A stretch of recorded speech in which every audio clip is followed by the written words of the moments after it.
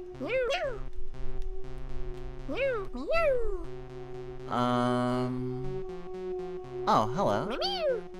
Ramil. Also, is this... No, I was gonna say, is it a tar? It only has 4 legs.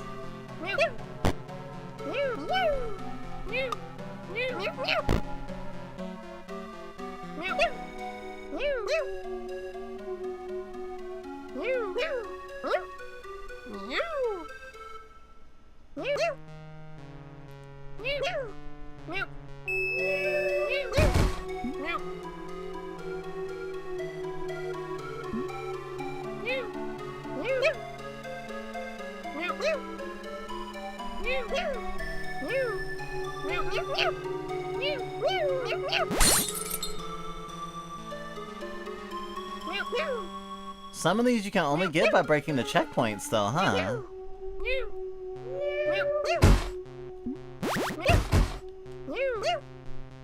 I guess that's for when you're really good at the game. Hi again.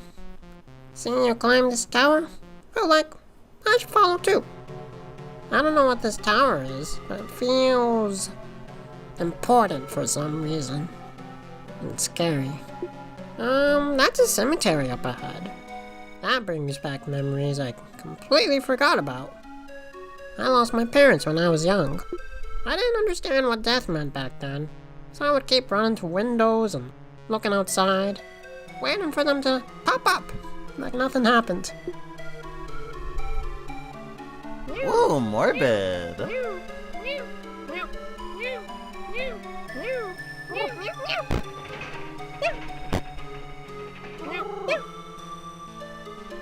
For thin paths, try taking it slow. Use your crouch button to crawl along the ground at a slow pace. This game is, growing on me, actually. Oh, look! 2 parent-sized coffins! 1 pink and 1 blue. Instead of, instead, a gender, I mean, I guess you can have gender reveal parties for dead people, right?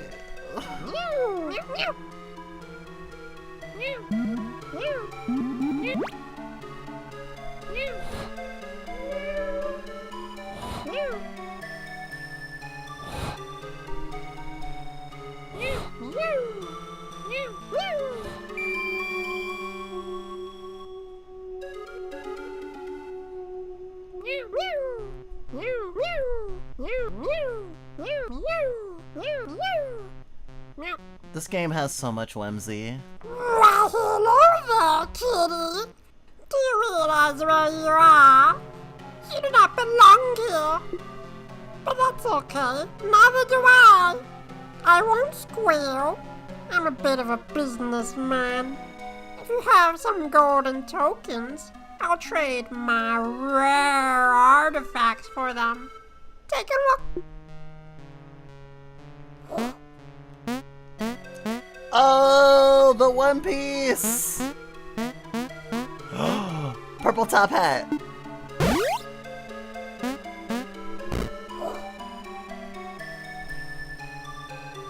I am complete.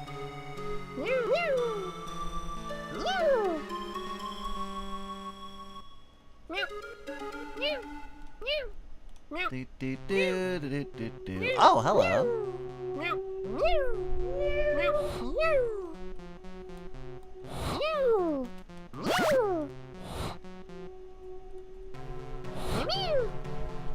Oh no! After falling, you can teleport to your highest checkpoint by using the pause button and selecting checkpoint. Checkpoint!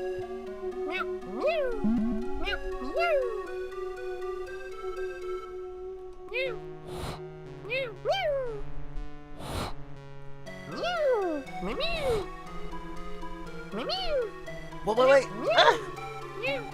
Okay.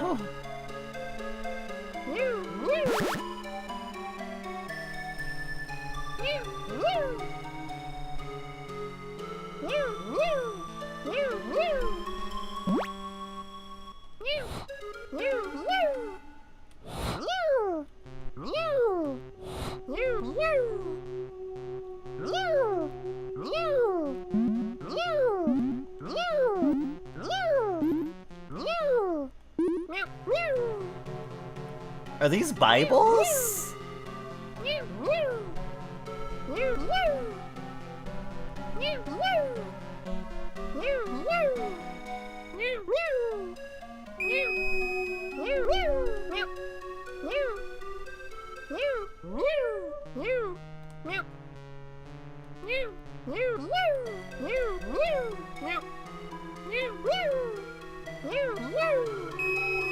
Yay! Oh, I thought that was gonna be like a secret trapdoor. I'm starving for a book. Having all the time ever is pointless when there's nothing to do. I'm gonna die of boredom, if I wasn't already dead. I really annoyed my aunt with my reading. When my aunt went shopping, I would stay in the car and just keep reading in the parking lot. What a dumb kid I was. She always asked if I wanted to come in, and I was just like, nah.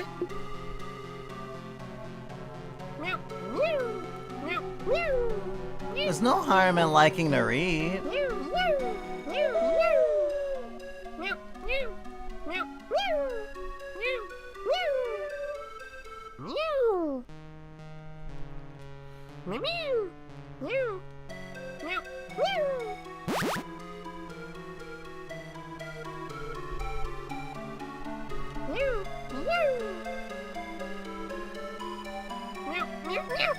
Oh! Wow. This game is like a fucked up dream.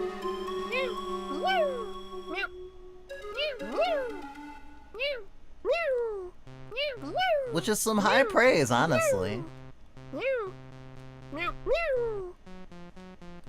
Bow, bow, bow, bow, bow. Bow, bow, bow, bow, bow, bow, bow. Whoa!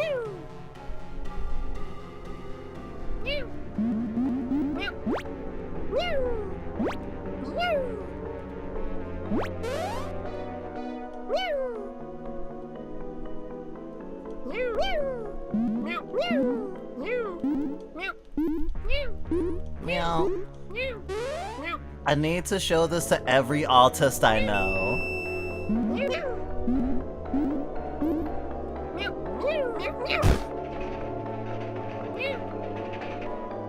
Huh. This cage in the... I don't know, there's something about it. Oh my god. Oh wait, I was looking at my... Oh my god. I thought that my... my vocal levels were the volume of the game. I was like, you can't hear anything. And it's like, no, that's me being loud as fuck. Fun fact, chat, we're loud in real life too. We're incredibly loud. It's insane.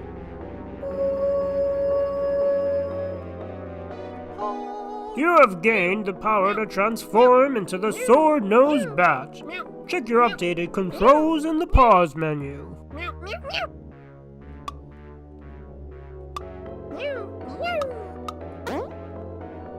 Oh, cool! I can actually see the brim of the hat.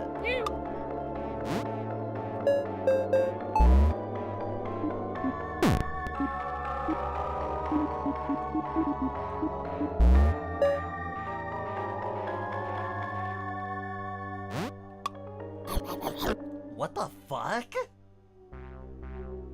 Oh my god, it's so scrunkly! I love it! As a bat, you can glide over long distances. To glide, use the jump button twice in a row. You no longer have a double jump, but you can use your dash instead. Try gliding and use your dash to go even further.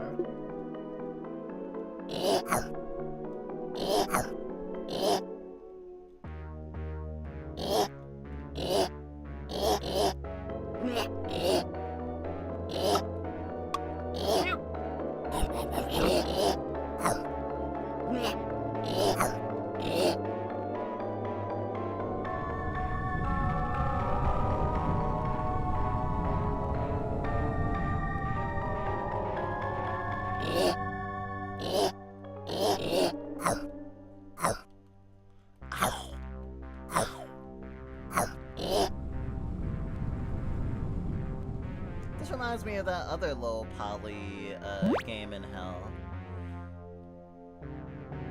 which I still need to finish.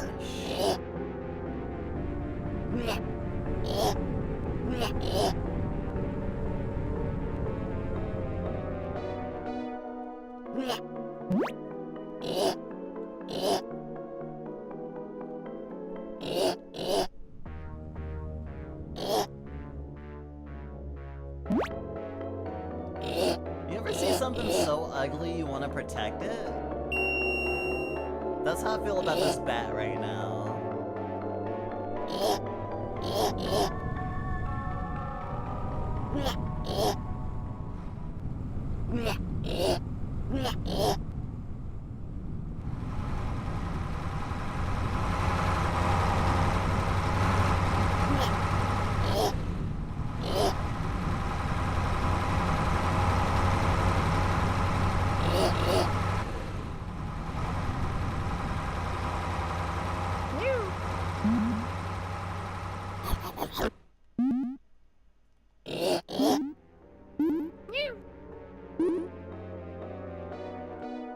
You're an impressive little cat. Look at how high up we are now. There have been some neat sights along the way. You see those floating cars earlier? This place is pretty different from what I thought hell would be like. Where's the devil in his pot of boiling water? I'm not complaining though. This is fine. I do wonder though, why am I here? Hell is the place where bad people go. I'm not trying to brag, but I wasn't a bad person. That's what everyone thinks. You need to watch The Good Place, then you'll understand we're all bad. Because of capitalism. And that it's impossible to do good actions without... it's impossible to do an action without it in the current world, without it being wrapped up in a bunch of consequences. Like where your food comes from, or where your clothes come from, or where the delivery food comes from, and all the people who don't get paid, and yeah. Most airplane pilots are on food stamps.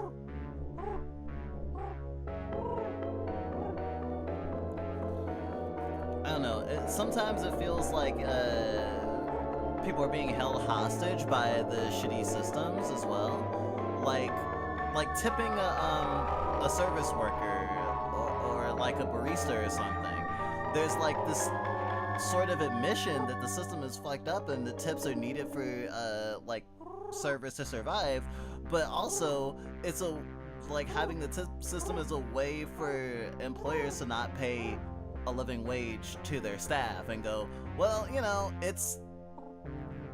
we'll just turn it into a meritocracy, which means that you obviously weren't being a good enough server if you're not making enough tips to survive. Which is kind of fucked. That's what a lot of stuff feels like, where it's like, I want to be doing moral actions, or rather, I want to, you know, not be supporting fucked up shit by, you know, buying stuff that I need to live, for example. But hey, I mean, I guess you can look for the list of all the places that give money to fucking Israel and stop buying from them. We try not to buy from Target anymore for that reason. Starbucks as well. But I mean, you can only really mitigate it. You can't cancel out all the harm. But also, that's what the system is also trying to bank on, us being guilty about our own, like, individual actions. That's why stuff like the, carbon footprint even exists. It was a measure that was, like, told to the public as a way for you to feel bad about your own, individual consumption, even though, like, you don't get to control, like, the particulars of those things. Like, if you buy something and it travels like hundreds of thousands of miles and uses a bunch of like puts a bunch of carbon in the atmosphere just by getting to you, you don't necessarily know how much carbon is being produced by that particular action. And also, it's probably not shipping just your thing. Like, an Amazon truck would be filled with a bunch of people's shit, for example. Like, there's all this math you can do about, like, how much harm you're contributing to. Oh, I didn't know I could move the thingy. That's cool. So, it's hard to be good, but it's also easy to contribute to bad You're an things. impressive little... This place... I do wonder... Why am I here?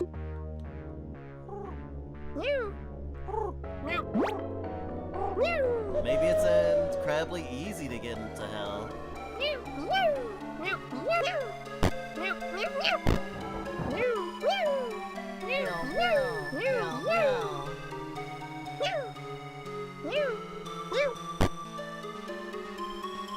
The sword-nosed bat is named for its long nose, which sticks into the air like a small sword.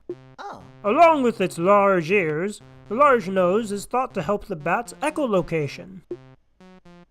That's cute. This game is incredibly autistic and I appreciate it every single... I appreciate the clicks when you change the direction of the camera. Well,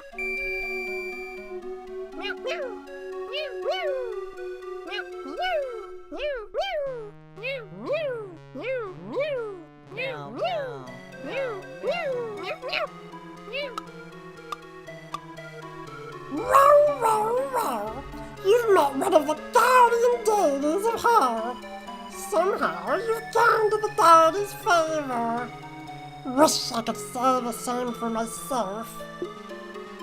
I'm considered a bit of a scavenger by the higher-ups. No one can appreciate a connoisseur these days.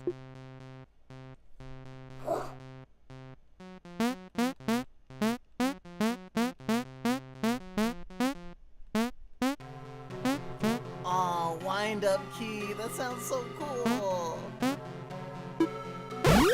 I'll do the backpack.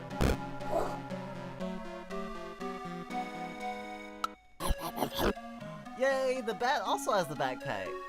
Cute, cute, cute.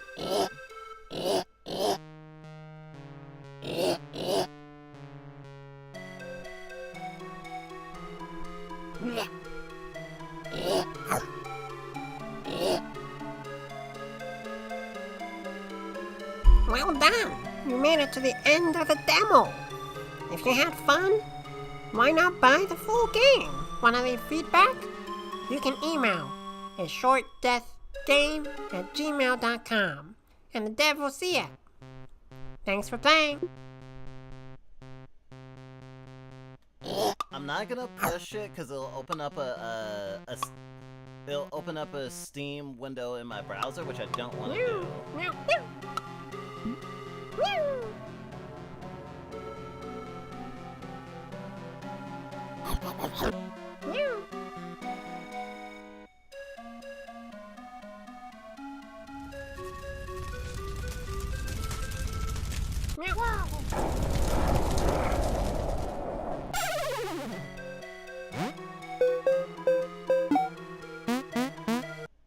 Wow, the music is genuinely giving me a headache.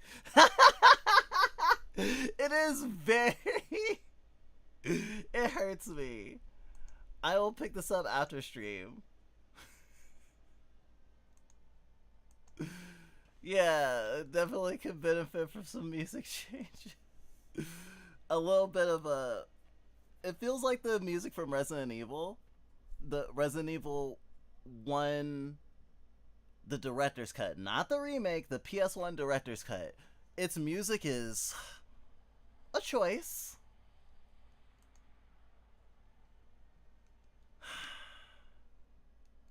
Insane. I can't believe I like that game. Okay. Last game I'll try, and then we'll go on break. This one. Section 6 Requiem. I'm pretty sure it's a roguelike deck builder? Yeah.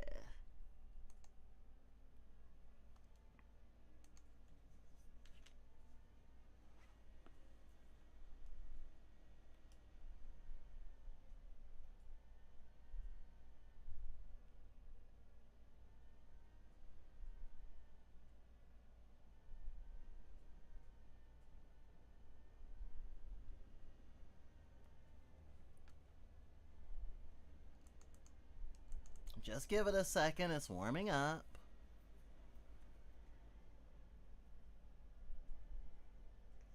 It's storming.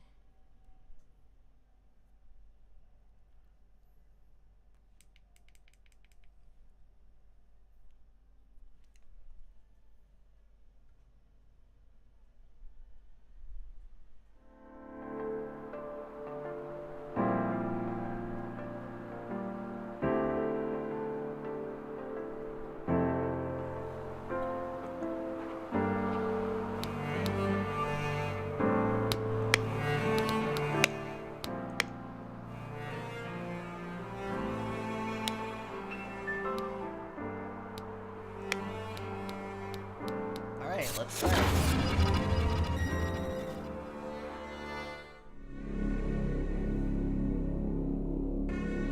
Only darkness ahead. Where am I? There seems to be no boundaries around. No sound. No shape. The sound of the heart beating echoes clearly in the silence.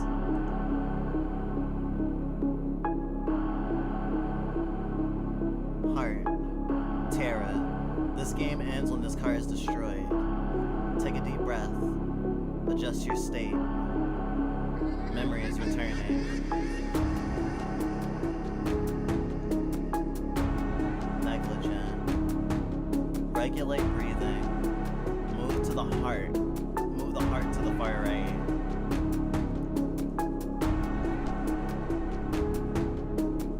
Regulate breathing. Move the heart between two cards. I've remembered my mission. I am hunting a group of highly dangerous subjects. The final order from the organization is clear. Persuade first. If they resist, eliminate. At this moment, a trace of hostility resurfaces in my senses. Something seems to be silently watching me in the darkness. Reply. Replay. Code sits. Disconnection from my consciousness is likely some kind of mental interference. The subject capable of this condemned. Karma mirror. My vision and my hearing are still distorted. I can't sense my surroundings.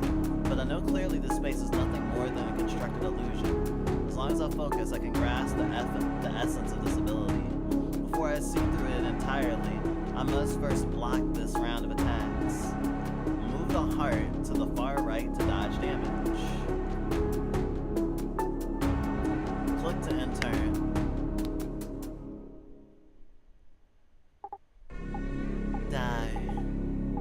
Die! Go. I understand now. One interesting ability. His ability is called Echo Vision. It creates continuous interference in both visual and auditory perception. And right now, I'm trapped in a mental labyrinth constructed by him. Next, it's time to fight back. Use attack to tear apart this darkness. Draw a card.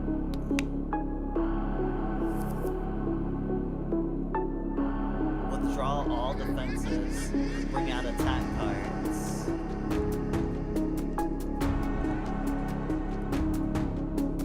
Okay, heart has to always stay in.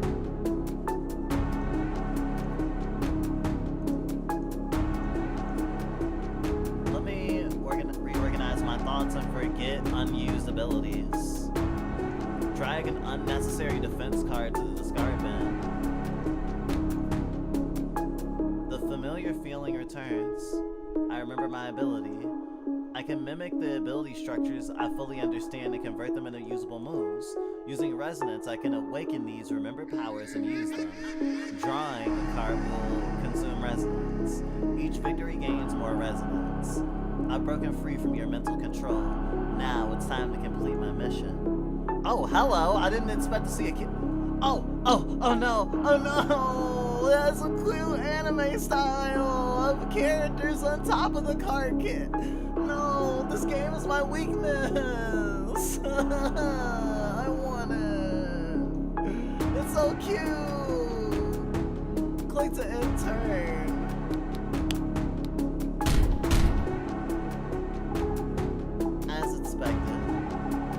As expected, your mental strength is stable.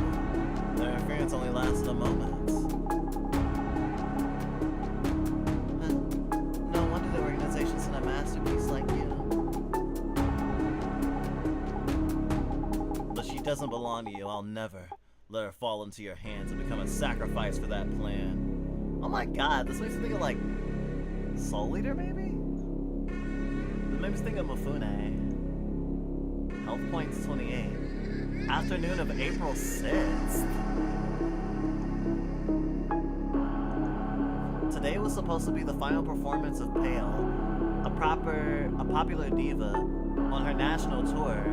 But just before the performance began, the fugitive test subject condemned Karma Mir, codenamed Karma Mir, launched an assault, breached security, and forcibly took Asabi. He is the key figure in causing the mass escape of test subjects and is now completely out of control. His actions are extremely dangerous and can expose many secrets of the organization. Oh shit, I'm a bad guy, fuck. And I was sent to end him. You've caused too much chaos. There's no way out, Karma Mirror. Your end is already determined.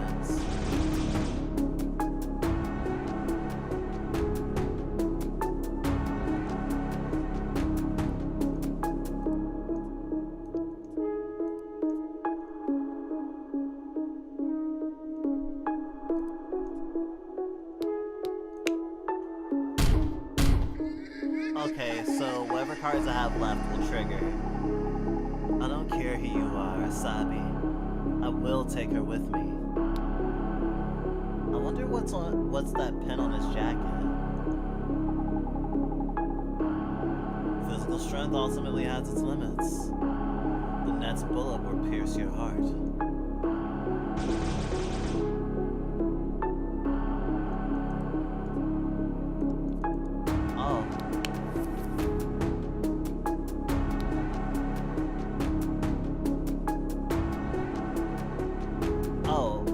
Negligent obstruction. Okay. This also is making me think of Library Aronia? Purposeful words. VV. Unbridled proliferation. Baroque.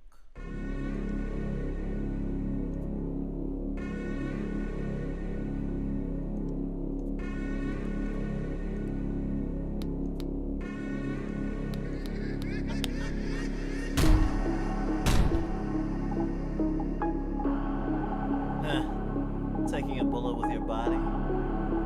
Looks like calling you a monster is more appropriate. You're right, the body does have its limits. But for my fist, stopping this bullet is nothing more than instinct.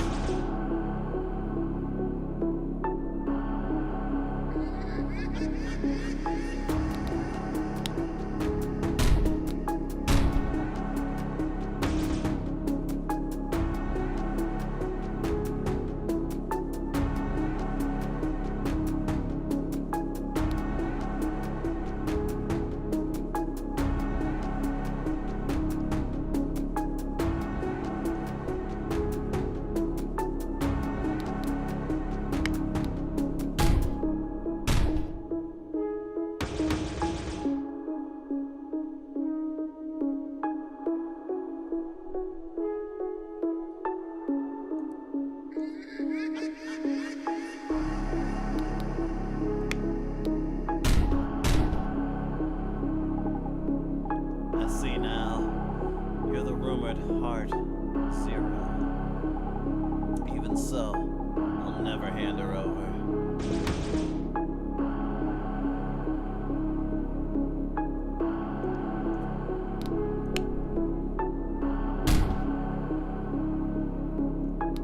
Let her go. You're out of control. Stand down. My target is only you, Karma Mirror. As long as you stop resisting, no one will get hurt. Oh wait, I think he's a fan. I think those are pins of her. Don't be naive. I know very well that today is April 6th. If she steps on that stage, she'll never return. What's happening with his arm?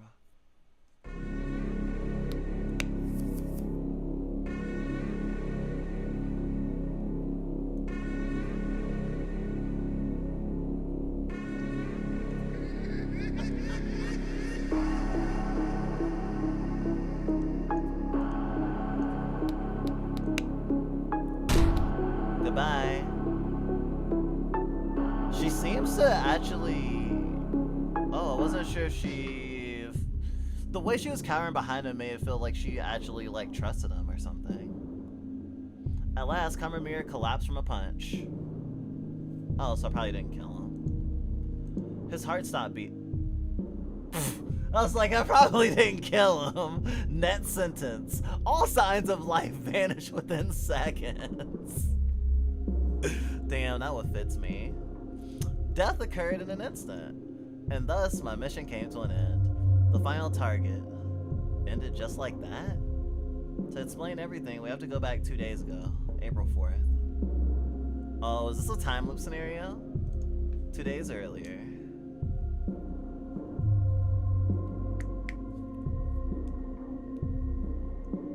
The organization issued an emergency order.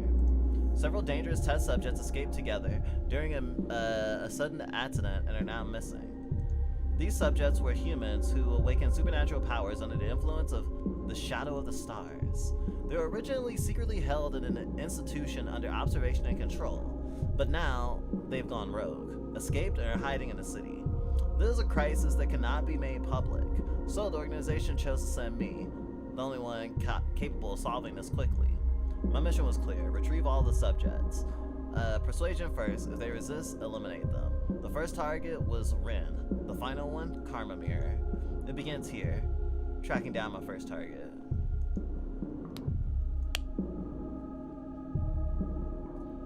Rin.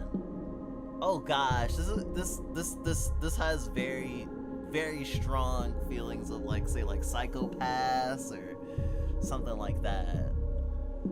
This is the profile of subject Rin. Confirming intel, preparing to depart.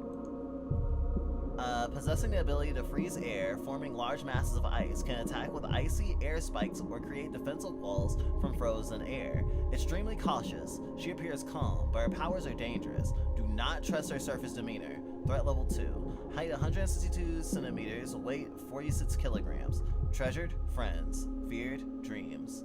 ID SG0404B32A. At the end of the old street, shrouded in cold mist, a slender figure leans under a street lamp, with unfrozen ice crystals drifting in the air. This girl, she's the first target of our mission. Codename Reen. She looks even more harmless than the file suggests, but her abilities are no joke. Are you here to see me? You must be the new friend from the sanatorium, right?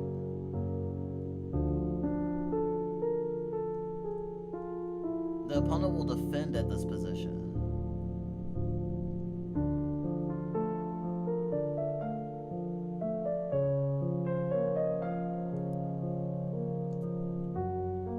Oh, I'll take damage at my heart. I want to see what happens if that happens.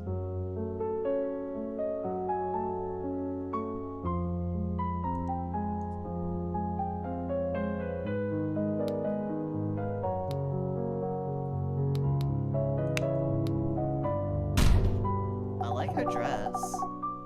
Don't be so stiff. Your face looks so mean.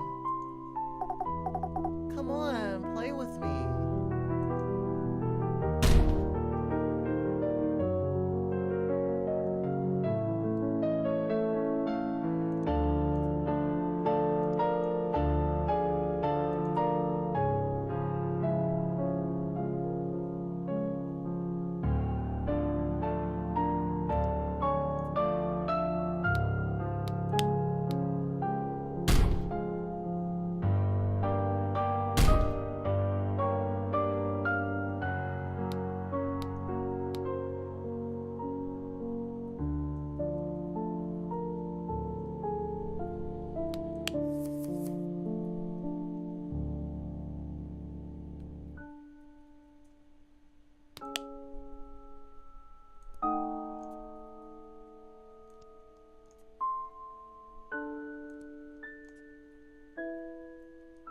1 damage to 1 damage to the right card and 3 damage to the enemy.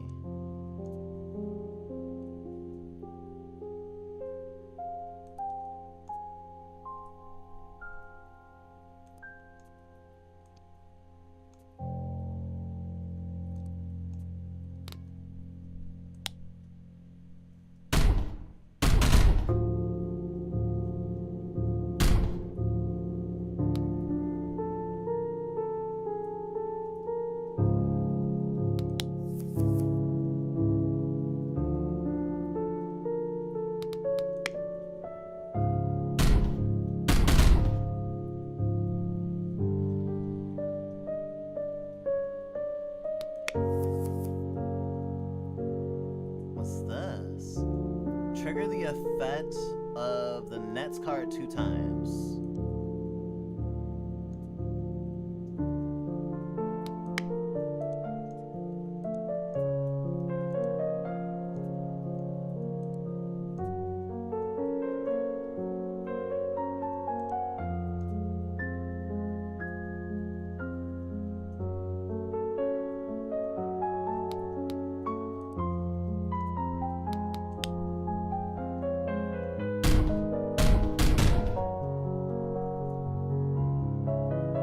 Jingwei's expression suddenly changed, and her voice turned cold.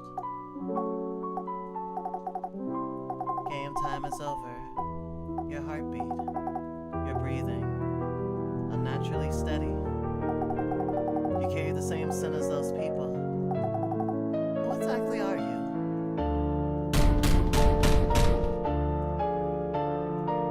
She's starting to shut herself off emotionally. I can easily see how closed off someone is. That's the heart's lock. I know clearly. Reducing the heart lock helps build trust step by step. Heart lock? Once trust is established, weakness will follow. Negotiation, coaxing, even threats. I'm well versed in all these tactics. Pure conversation. This is how I should proceed next. Move the dialogue card to the field. Click the end turn.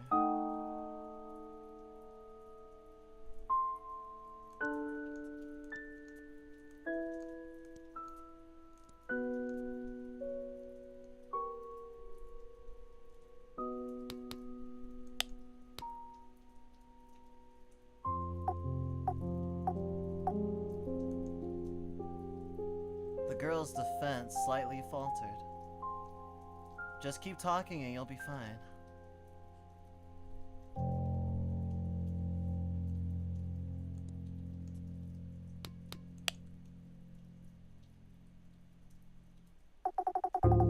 You say you're here to save me.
Understand me?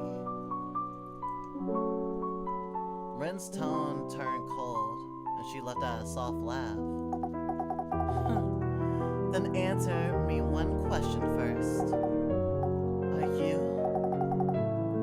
with the organization?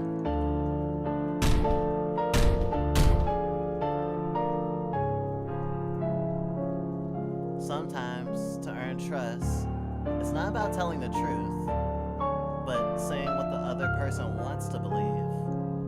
Control your heartbeat rhythm and respond. Affirmation. Denial. To her, my identity is no secret, so I might as well admit it. This time, choosing affirm might actually gain her trust. I'm from the organization. That's the best answer. Withdraw dialogue and move to affirm. This is an incredible battle system!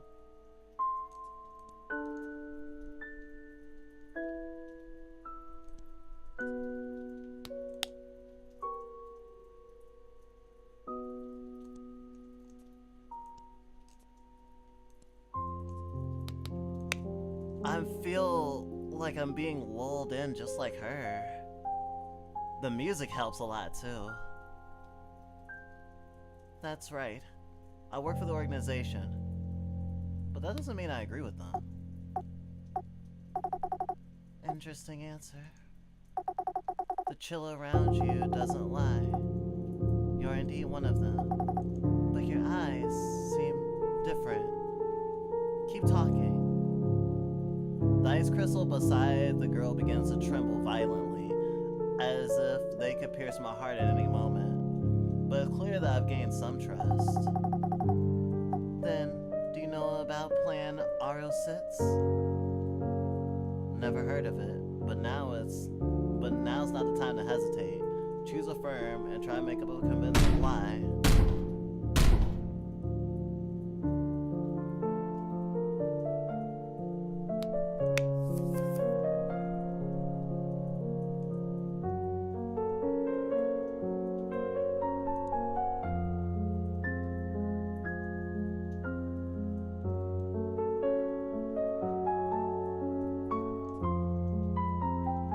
Since I'm not getting attacked.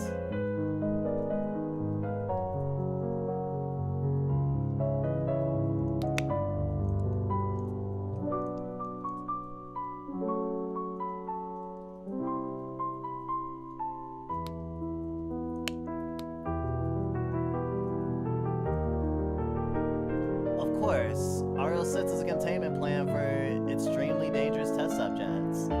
I'm here to make sure you don't get dragged into that. I'm not here to hurt you, only to bring you back to the sanitarium where it's safer. She fell silent, her gaze shifting silently. She's weighing her thoughts. The way you speak, it's not quite like theirs. One last question, a very crucial one. I might go with you, but can you guarantee our absolute safety? Absolute, huh? A promise too perfectly only breeds doubt. Now's the moment to give the right answer.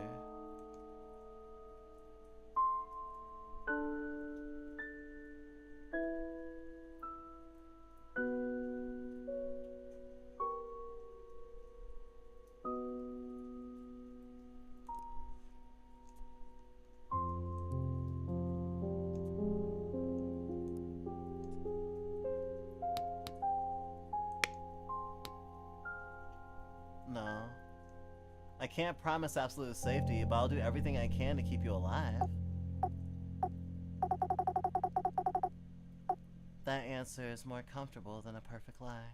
The girl wavered. This is the moment I was waiting for. A crack appeared in her heart lock. Strike on vulnerability. Deal 80 damage to the enemy. Destroy this card. Cannot be manually withdrawn or discarded.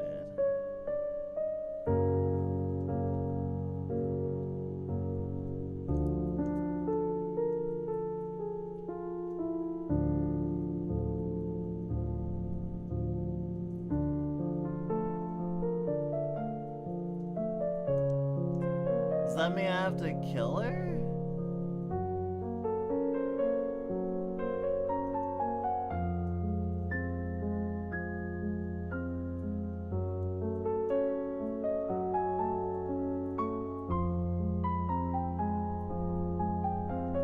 I guess let's see what happens. Yeah, that was health points. Why kill her? It didn't really give me any other choice, but maybe I did and I didn't know it. Rest point. Rose. Height 76 centimeters, 15 kilograms weight, treasured others, feared mirrors. ID SG 1225, Delta C5D9. Has a powerful healing ability that indiscriminately restores the health of all nearby living beings. This ability cannot be turned off. After healing too many targets, her body begins to glassify, losing organs, speech, and identity. In the end, she becomes a vessel of healing instinct, stripped of self, guided only by the will to mend. That's depressing. Is this Rose in front of me? Her entire body is nearly crystallized with no trace of humanity left. She just sits there quietly, as if waiting for a gentle end. She's not the primary target of this mission. Sit down and begin treatment.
Pathway underfoot.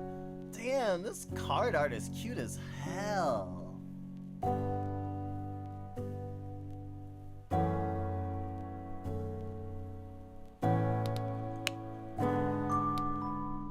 Escape the battle.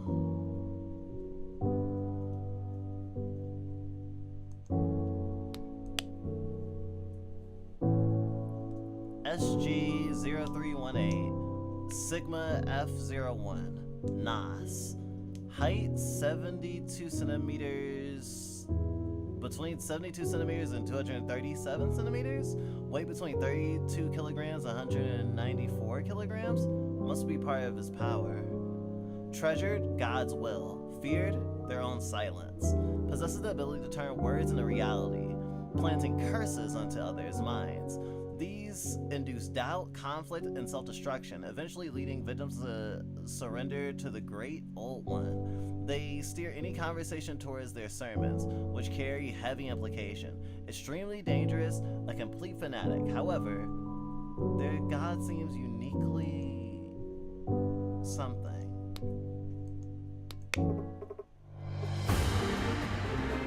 You, my lord, your presence feels so familiar. Like the light shining on all things. Please wait, let me bestow on you a grand blessing.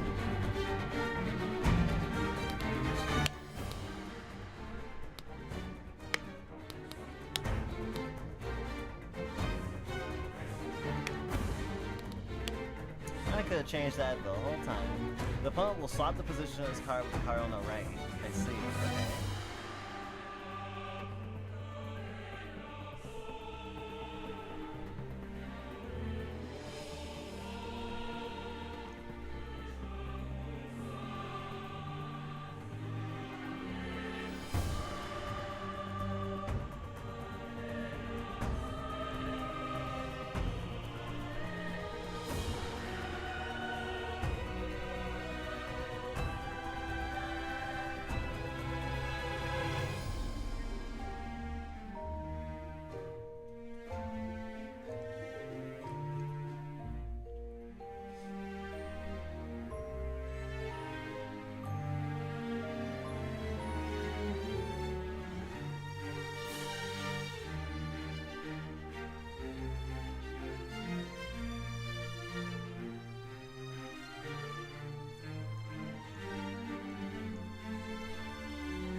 planted its name in your heart.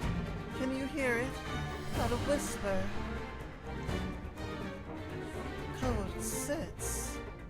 Code infinite. We can no longer tell. It is speaking. Oh, it changes at the end. Okay. Arterial spasm. Deal 3 damage to the heart card. Cannot be manually withdrawn or discarded.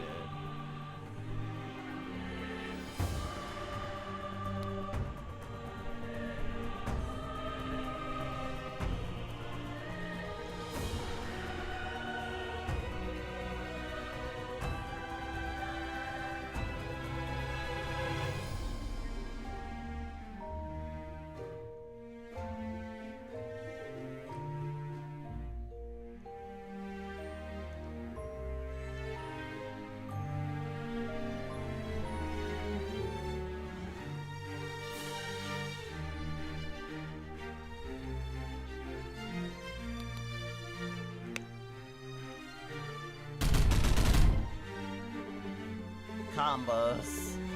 Wonderful, wonderful, wonderful.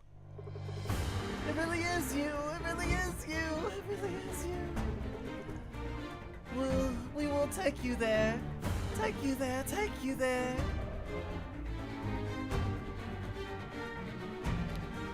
Oh, she makes me have to start stuff. Calling. Deal 1 damage to adjacent cards.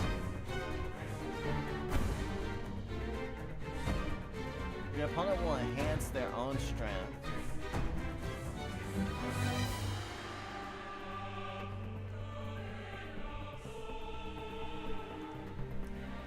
It's good.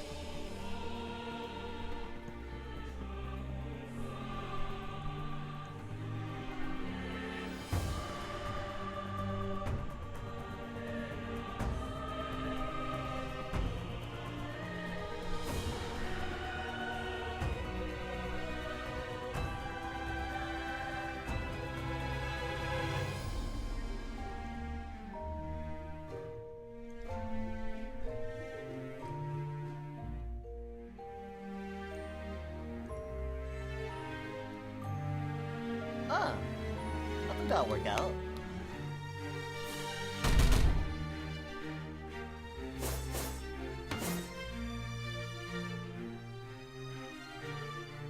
Yeah, this reminds me of Chrono Arc.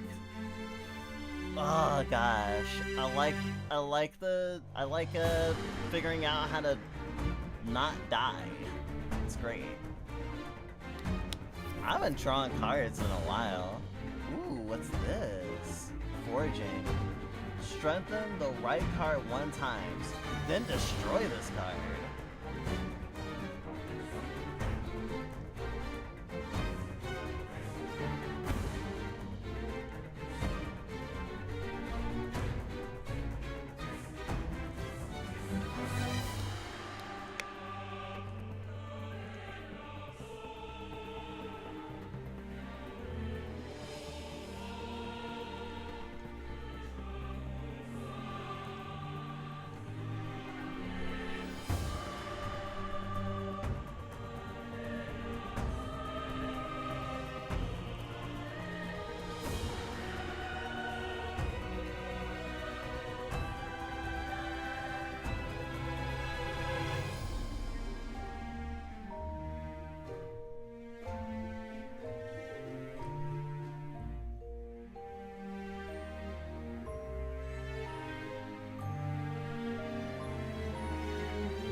Oh.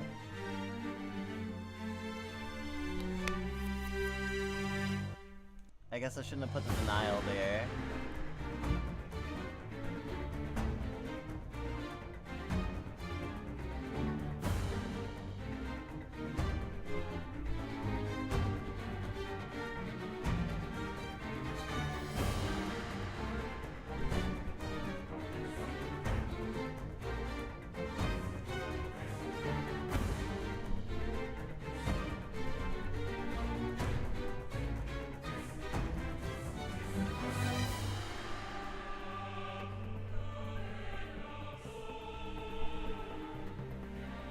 Oh. That'll kill that cart. That is good. That is very good. Hell yeah!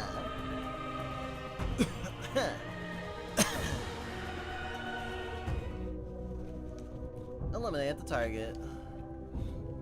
What? That's into the demo?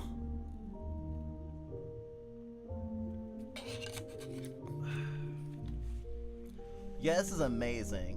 10 plus test subjects, each with unique personalities and distinct mechanics.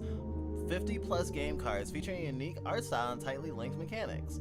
Plus 15 advanced mode traits, selectable traits for entirely new experiences.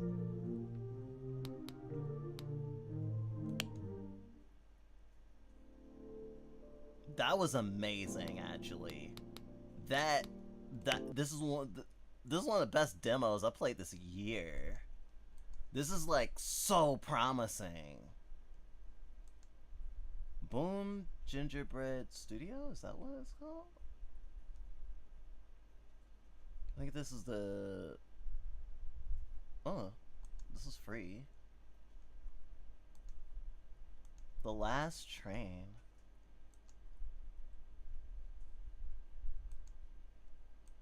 I'll have to check that out. This is actually, I think, the last game we downloaded before we started stream. So we were just still looking through stuff. So this we had no idea about. In the vast universe, there exists a legend. Those who witness the shadows of the stars will awaken mysterious and powerful abilities. The organization you belong to has been relentlessly pursuing this power, containing gifted individuals and conducting secret experiments on them. However, an accident shattered an established order. Shattered the established order, allowing some test subjects with dangerous abilities to escape the organization's control. Was this truly an accident or a carefully crafted conspiracy? As the one appointed by the organization, you will find the answers through your pursuit of these test subjects. Ancient winged beasts, followers of alien gods, a girl who has sealed away her true heart, a songstress gazing across the starry river. Will you choose to delve into the minds of the test subjects, uncovering stories behind those who have descended into madness and overcome them with wisdom? Or would you bring a decisive end to this chase through merciless slaughter, bearing everything in the silent abyss? Persuasion and recollection, conflict and conclusion. The power of choice is in your hands. Section 6 Requiem is a card game with unique mechanics, offering distinctive experience that combines strategy and storytelling seamlessly. Protect your core heart card while carefully building a deck that's uniquely yours, adapting to the ever-changing battlefield. Engage in intense battles with test subjects, using tactics to fight fiercely or persuade calmly as you uncover the stories behind the test subjects. Game duration 3 hours.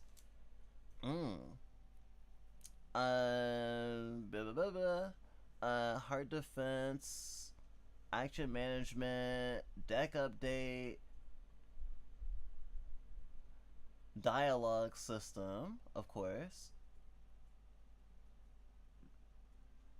Communicate with test subjects using conversation cards and a pair of affirmation and denial cards. Uncover the truth behind interaction. The numbers of stuff. Lots of people on the dev team. I guess I'll have to look up to see what the devs were like. Because, I mean, they all have names here, so I could, like, hopefully follow them. Though they might not be on a lot of the English language internet. But I guess we'll find out. Oh, she's the character on the front. Is she me?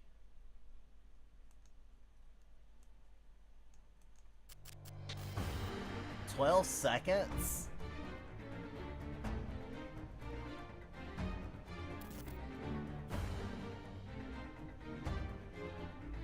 Oh, they need a better trailer. I should make them a better trailer. 12 seconds. Let's just...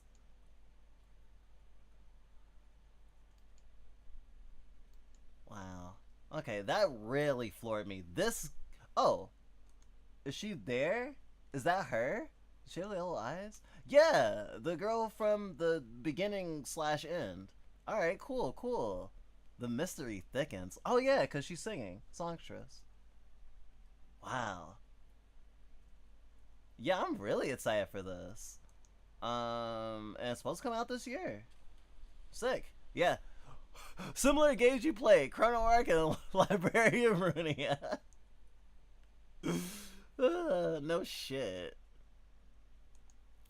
Alright, that was those are my Steam Next Fest picks. We'll have another bite, take over for some more games, after a break. Oh, we're right. I should, answer the question of the day before we move on, because, you know, we'll have a chance for every bite who jumps on to answer the questions. Like, do you feel that you're lucky or unlucky? I think in a blanket way, we feel we're pretty lucky, especially to still be alive in the current world with all the things that could have, like, destroyed us. But also, like, all the times that we could have died. We could have died from, like, random, like, bad luck sort of things. Like, we just narrowly didn't get hit by a Mack truck when we were younger, for example. Not in the sense of like we had to jump out of the way of it, but we would have been at the station that it crashed into at the exact time that would have happened if not for not being allowed to go out that night. It was weird. So like in a general way, we have tremendous luck to still be here, especially. But in terms of like me, Fantasia, like how lucky or unlucky I feel, I feel unlucky in certain ways. Well, actually no.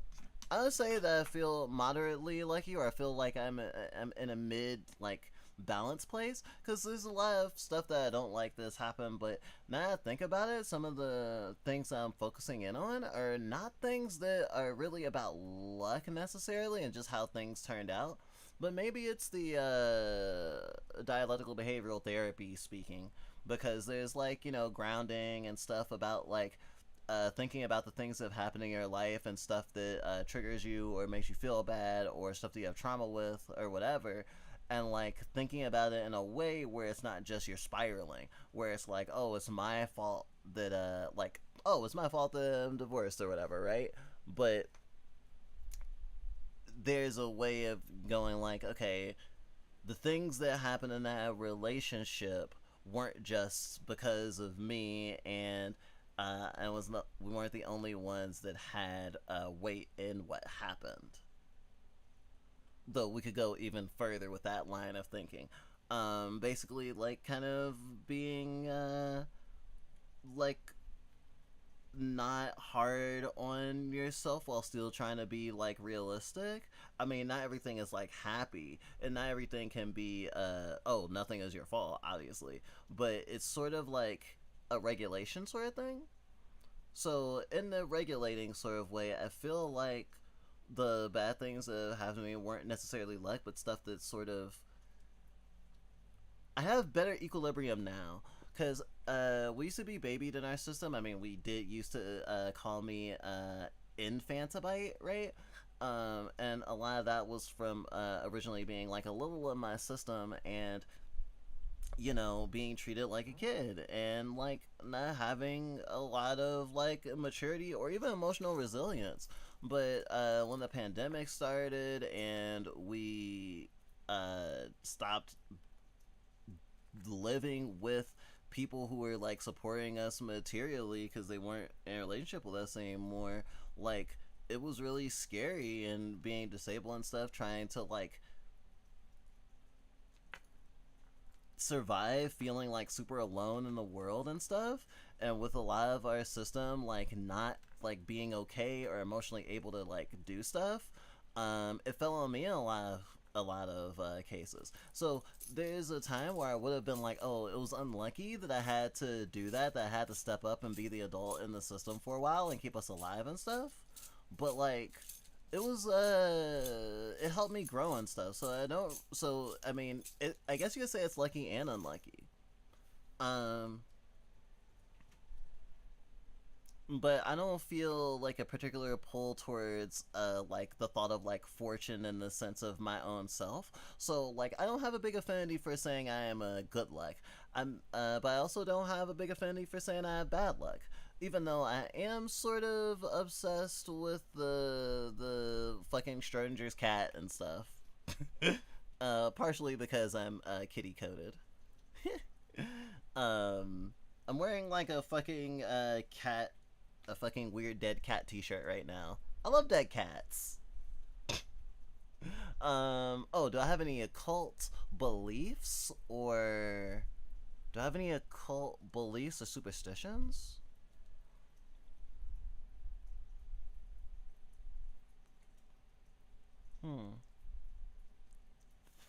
I'll try to get some by next Friday the 13th. Not really.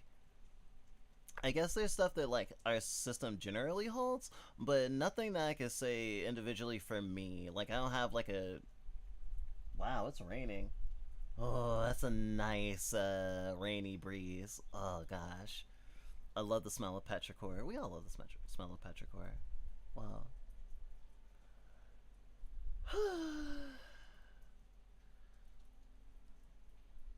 But I am interested in like some techno witchcraft. I'll have to ask around. I need to read some books on techno witchcraft. I want to be a little bit more like thinking about spirituality and stuff like that. And we've always had an interest in the occult in a general sense. Although maybe we've seen just enough horror movies that we don't feel very strongly desiring to use like a Ouija board and stuff like that. But we've been to some occult bookshops and stuff like that. We don't want to poke the bear exactly, but getting into some of my stuff would be cool.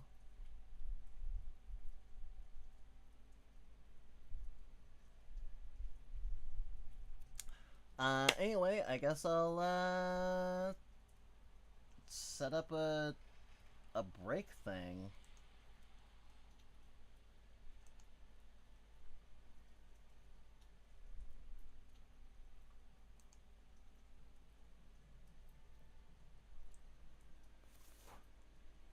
As soon as I figure out, I'll probably use one of our old brake bumpers. Because we don't have a new brake bumper. We'll make one for this week, for next week, hopefully.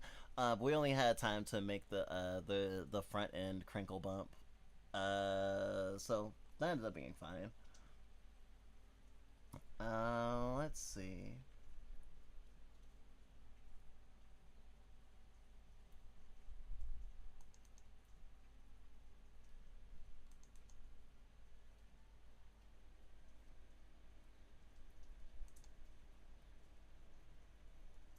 Audio files.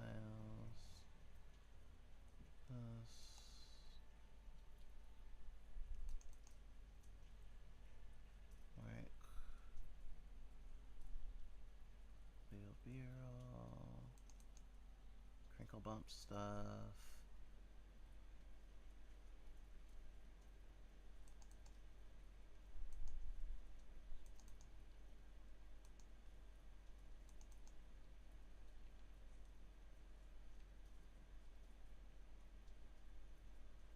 I'm looking for an old braking bump that has like glitch on it.